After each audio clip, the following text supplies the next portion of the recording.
Alawi ini sekarang sudah syuhra dan istifadah. Syuhra dan istifadahnya itu munqati'atun fil qarnit tasi'. Sebelum abad 9 itu tidak ada syuhrah. Tidak ada ulama-ulama yang menyatakan bahwa Ubaidillah ini adalah merupakan anak dari Ahmad bin Isa. Itu tidak ada.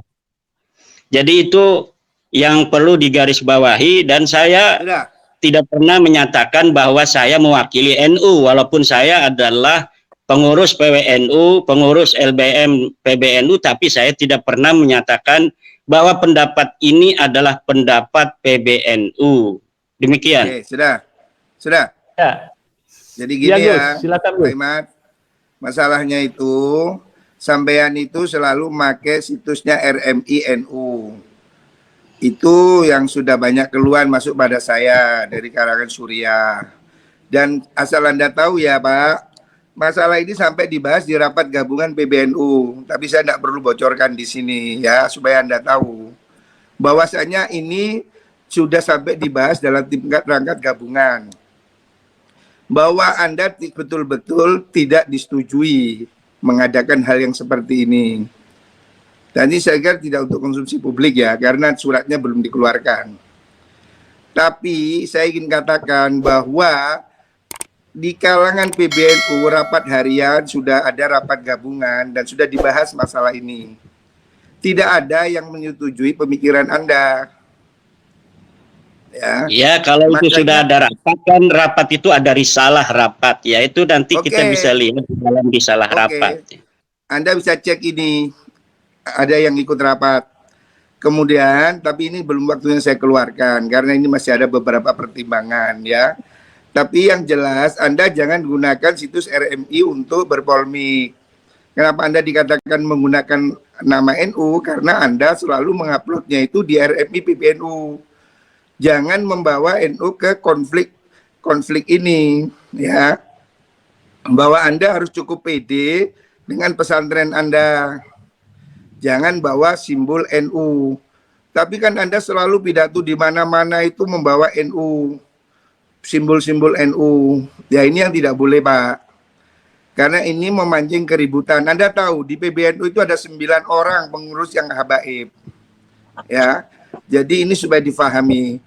Kalau soal masalah Anda mengatakan kitab abad sini abad situ itu debatable Pak. Kita bisa berdebat. Dan kira ini terlalu panjang nanti kalau saya berdebat di sini. Tetapi fakta ini Pak, lalu Anda memang merasa pendapat Anda itu benar, Anda silakan uji dengan mengundang mereka para ahli nasab yang sah ya. Nakobah internasional. Silakan, bukannya blogspot ya, yang ada alamatnya. Kemudian kita bicara bahwa kitab sezaman itu bukan satu-satunya dalil ya Pak. Ini nanti akan jadi lucu dan panjang nih nanti pembahasannya. Saya hanya ingin katakan silakan Anda berpendapat, tapi jangan pakai provokasi masyarakat. Nggak usah lah pakai ante ini ante itu, apa maunya. Udah Anda bilang ini pendapat saya begini begitu, silakan, saya juga nggak masalah kok. Ya. Jadi ini orang ke orang harus dibedakan. Kalau Anda mau concern pada kajian nasab, ya Anda berfokus pada kajian nasab. Kalau Anda mau mengatakan ini soal NU, ya orang bicara tentang NU dan Anda sebagai apa? Ini sekarang kita ini kan maunya diadu-adu NU supaya begini, ini sudah begitu.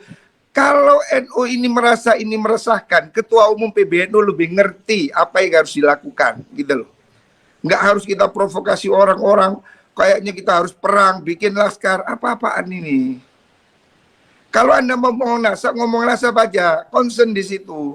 Bikin tulisan, bikin kajian yang tepat, landasan teori yang benar, kemudian lakukan studinya dengan triangle data, ada studi lapangannya, ada wawancaranya. Itu Anda benar sebagai peneliti. Dan tidak usah melebar kemana-mana. Itu sudah saya lakukan, dan itu sudah saya serahkan, saya kirimkan pertanyaannya kepada Rabi Talawiyah, dan mereka tidak bisa menjawabnya. Karena memang nasab mereka itu terputus, maudhu'un munqati'un, batilun, tidak bisa dijawab. Dan kalau misalnya ada sebuah narasi dari Pak Fahrur di Tempo, tadi saya baca, Harus dihentikan ini pembahasan nasab. Yang harus dihentikan adalah pengakuan Ba'alawi sebagai turunan Nabi yang tidak terverifikasi, yang harus dihentikan. Karena secara kajian nasab dia terputus, secara kajian DNA dia bukan bangsa Arab Acan. Dia bukan keturunan Bani Quraisy. Dia bukan keturunan Bani Hashim, dia bukan keturunan Ba'alawi. Dia bukan keturunan Nabi Muhammad. Ini yang harus dihentikan, pengakuan sepihak sebagai keturunan daripada Nabi besar Muhammad sallallahu alaihi wasallam. Allahumma sholli alaih.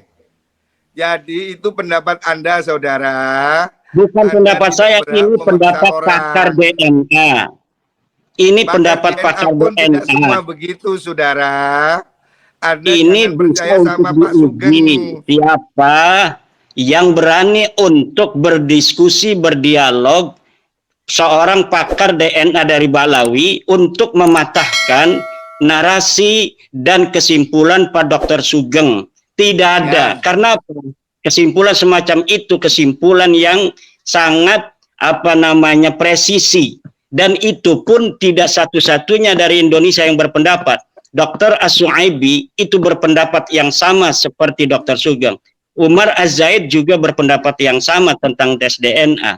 Dan ini saya kira sudah waktunya PBNU atau MUI untuk mengeluarkan sebuah maklumat bahwa memang Ba'alawi ini bukanlah keturunan baginda Nabi besar Muhammad sallallahu alaihi wasallam. Karena apa? Eksesnya ini hanya ke warga NU. Kenapa kita ini setiap tulisan saya minta admin untuk kemudian menampilkan tulisan saya di RMI, karena RMI itu Rabita Mahid Islamiyah, persatuan, ikatan pondok-pondok pesantren. Yang didawir-dawir oleh para kabib-kabib oknum itu adalah para kiai pesantren. Dimintain uang 5 juta, 10 juta, 20 juta, bahkan ada yang 100 juta, itu kalangan pondok pesantren. Jadi ada kaitan. Kenapa tulisan-tulisan saya tentang bahwa nasab Ba'alawi ini batal, itu ditaruh di Rabita Mahid Islamiyah. Mereka para kiai-kiai berterima kasih. Semenjak isu nasab ini, batalnya mereka itu diketahui publik, mereka tidak lagi datang para kiai untuk minta-minta uang. Itu diantaranya Pak Fahrur yang harus diketahui. Baik. Langsung mungkin Pak Fahrur bisa menanggapi bahwa tadi kan persoalan nasab itu terputus itu kan. Silakan Agus. Ya, jadi gini, nasab terputus itu menurut Pak Imad. Kan sudah saya katakan bahwa Anda harus menyediakan ruang untuk berbeda pendapat, ya. Anda boleh mengatakan begitu, saya juga nggak ngelarang. Tapi faktanya di dunia ini hanya Anda.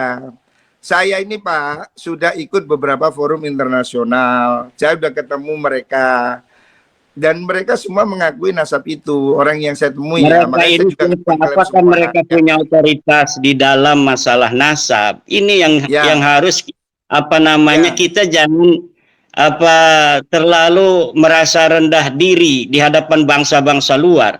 Kalaulah harus seorang putra Indonesia yang menemukan batalnya nasab Ba'alawi, kenapa kita harus merasa rendah diri sebagai bangsa Indonesia yang besar? Kenapa harus orang Arab saja yang mengetahui sesuatu tentang hukum-hukum agama? Yang jelas itu dalilnya yang perlu diuji. Saya sudah kirim surat pada Syekh Mahdi Rajai dari Iran. Katanya dia pakar nasab. Katanya dia memberikan surat pengesahan pada Ba'alawi. Saya tantang Mahdi Rajai atau siapapun yang berpendapat yang sama dengan Mahdi Rajai bahwa nasab Ba'alawi ini sahih, saya tantang untuk berdiskusi dan membawa dalil-dalil kesahihan itu. Saya yakin mereka tidak akan bisa untuk membawakannya. Iya, cukup. Itu kan menurut Anda. Akan kasih kesempatan Gus Fahrur mungkin secara gamblang. Gus, silakan. Jadi gini loh Pak, kita ini bukan satu-satunya orang yang paling hebat di dunia Pak. Mohon maaf. Orang itu berilmu itu juga ada sanadnya, ada gurunya ya. Saya itu nggak tahu Pak Imad itu belajar nasab di mana, kok tiba-tiba merasa dirinya ahli nasab. Jadi saya juga nggak paham. Kalau Pak Kures itu ahli tafsir karena dia memang doktor tafsir. Gus Baha itu ahli fikih karena dia alumni Sarang yang memang spesialis fikih. Jadi kita ini mesti tahu diri lah Pak. Jangan kemudian seakan orang sak dunia bodoh, saya pintar sendiri. Ini yang harus dijauhi ya. Bahwa Anda berpendapat begitu saya tidak menafikan Pak. Tapi saya ingin katakan pada Anda bahwa Anda tidak sendirian di dunia ini. Bahwa ilmu nasab ini bukan Anda sendiri yang menguasai ya.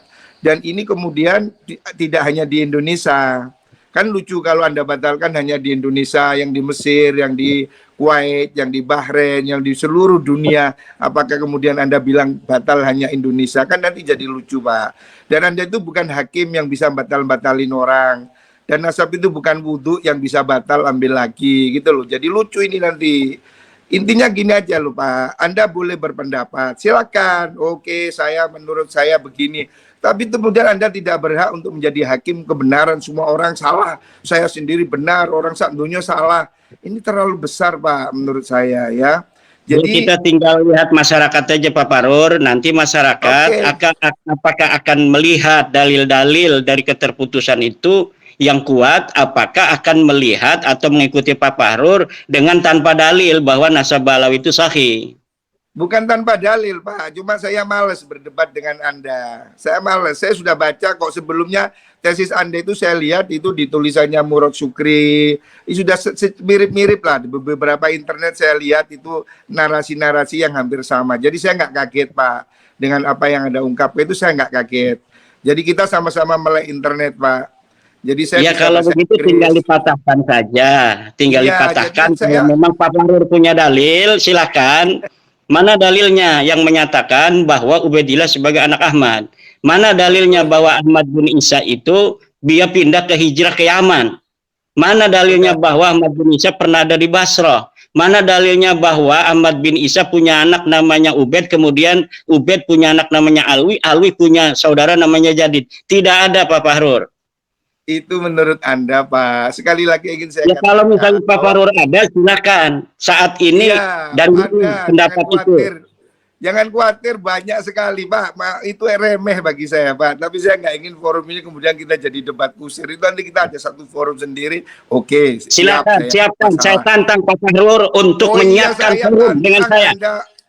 Saya tantang Pak Fahrur untuk menyiapkan forum debat ilmiah tentang nasabah Alawi yang putus ini. Cari dalilnya, kalau punya dalil. Dengan senang hati. Dengan senang hati. Al-Ra'si wal Ain. Al-Ra'si wal Ain. Naam. Ya. Anta dirukum. Al-Ra'si wal Ain. Anta dirukum. Al-Ra'si wal Ain.